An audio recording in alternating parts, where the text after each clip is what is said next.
As you know, our previous Airstream Sparky was heavily modified with 600 amp hours of lithium batteries, 900 watts of solar, and a 3,000 watt hybrid inverter. Fitting all that into the 23 footer is not going to happen, but I'm going to try. I think the biggest challenge, there's no way we're going to get 900 watts on the roof, but I do think we can get the inverter and the battery in here. So I'm going to show you my plans and we'll see how it plays out.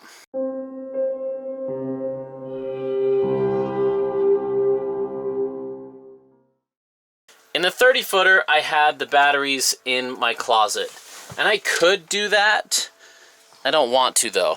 But we've got this great storage area here that's right above the axles, so all that weight will be right over the wheels, right where you want it. You don't want a ton of weight on the tongue, and you definitely don't want it all the way on the back or it'll make it fishtail. But the problem is I need to get some really thick cable in here. And all RVs, Airstreams included, have a ton of wasted space. So like in here, this drawer is probably 3 inches deep, but if you look behind it, there's probably 6 more inches of space. It wouldn't be aesthetically pleasing or useful for most people to push that out, but it's super useful for me when I need to run cables and wires around. So fortunately, I found a channel where wires run down there over into the fuse panel, just like on our 30 footer. And since those batteries worked out so well in that configuration, I'm going to cross my fingers, hope I can fit them in this cabinet and this cabinet, possibly taking this out to save some space, which might involve cutting. But definitely going to take this out so I can access the channel to pass the cables through. That is going to be awesome if that really works. We will see. It's going to be super tight fit. The other ones, I did not need major ventilation on them, and they never got hot. And so a lot of people were worried I had them in a box in my closet.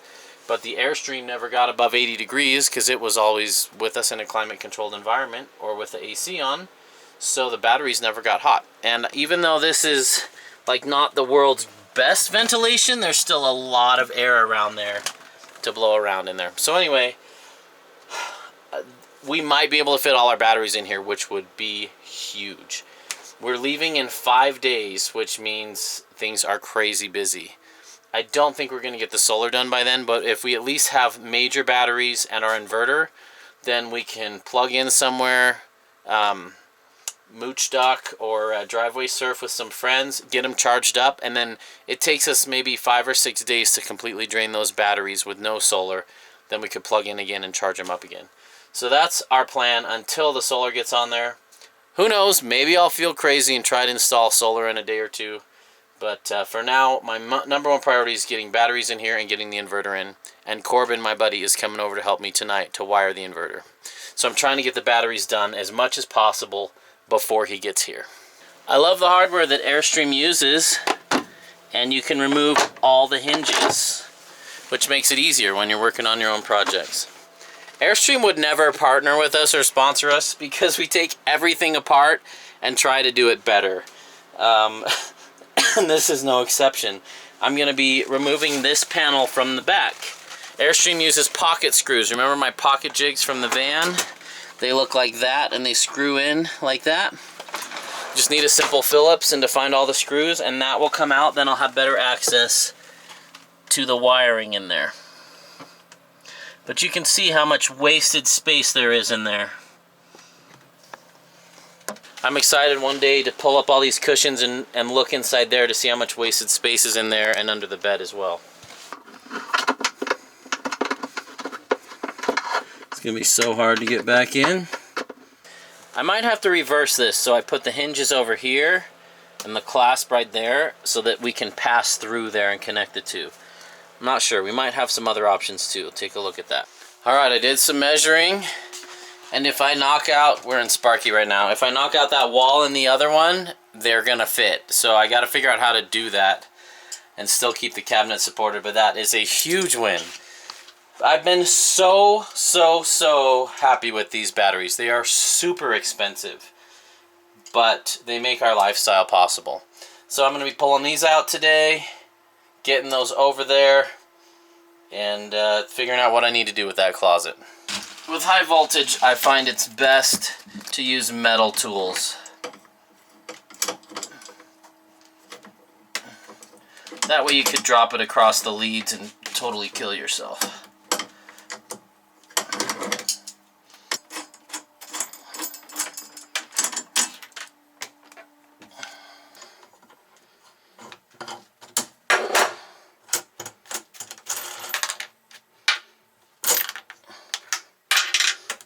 Batteries are disconnected. Remove this. Now I'm gonna unhook each of these individually.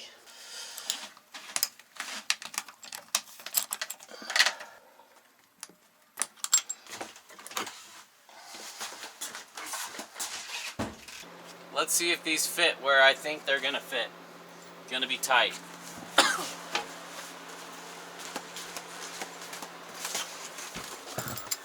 Oh look, I could fit one right in like that, but I'm trying to fit them like this. Oh! No. It's like it is meant for it. Look at that. What? Yeah! The drawer's still gotta close. I think that might actually work. Boy, it doesn't get any closer than that. I'm gonna have to take this out and reinforce that somehow, but man, having the batteries there will be awesome. You know what, I could probably run them on their side too.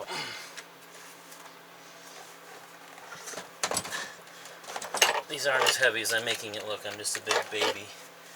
If we could mount them on their side like that, that would work really well too. Yay! Should be able to fit 5 right in there. Whew. That's awesome. Corbin's here to help.